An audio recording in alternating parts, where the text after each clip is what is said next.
Advent begins today. The word Advent comes from the Latin adventus, which means coming. I will tell you this, you're going to be hearing that word coming a lot today. The coming of our God will have different results.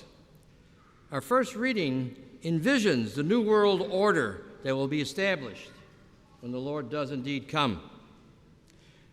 The UN headquarters, United Nations headquarters in New York City, was built and dedicated in 1948.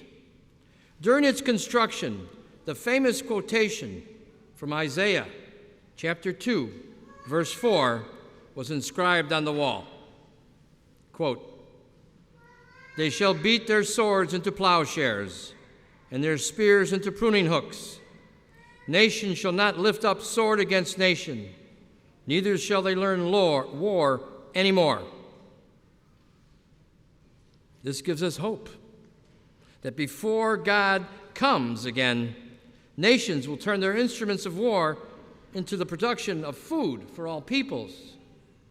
Isaiah prophesies that there will be peace, joy, and enlightenment as God comes to establish a new reign over all people. And God will judge and impose terms on people who have not given their allegiance to God. In our second reading, St. Paul addresses his words to the faithful in Rome. He urges them to be prepared and to turn from the darkness they had been in and to look forward to the dawning light. He tells them that the time for them to do it is right now, because the time of salvation is coming near. They are to live lives void of dark deeds. They are to put on armor of light and be prepared for Jesus, who is coming again. Now, in our gospel, Jesus foretells that the time of the coming of the Son of Man will catch people off guard.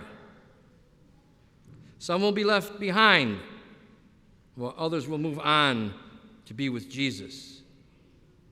Those who are ready will be able to enter into God's presence forever. Being prepared is crucial for the disciples.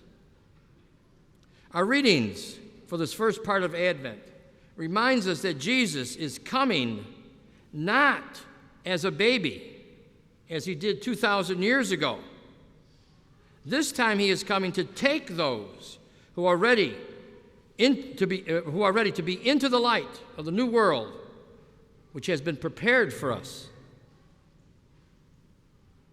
Now, I realize it's easy to be overwhelmed by the negativity and the darkness that surrounds us.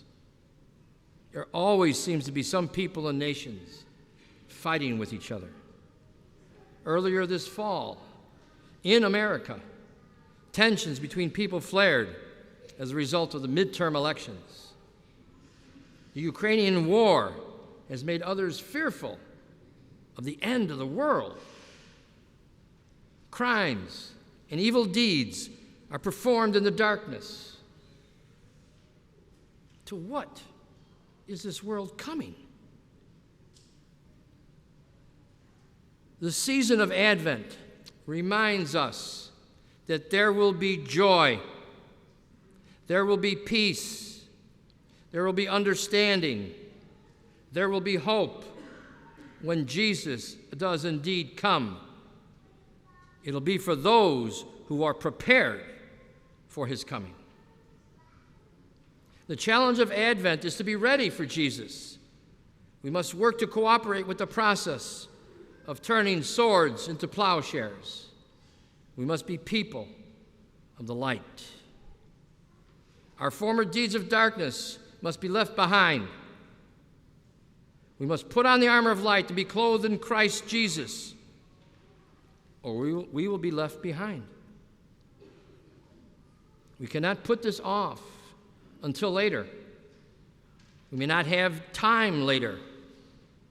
What we need to do is accept the gifts of God, which He has given us, and to live that life of light and peace and joy. The more we live out our faith, the more prepared we will be to make those final steps into God's house when Jesus does indeed come.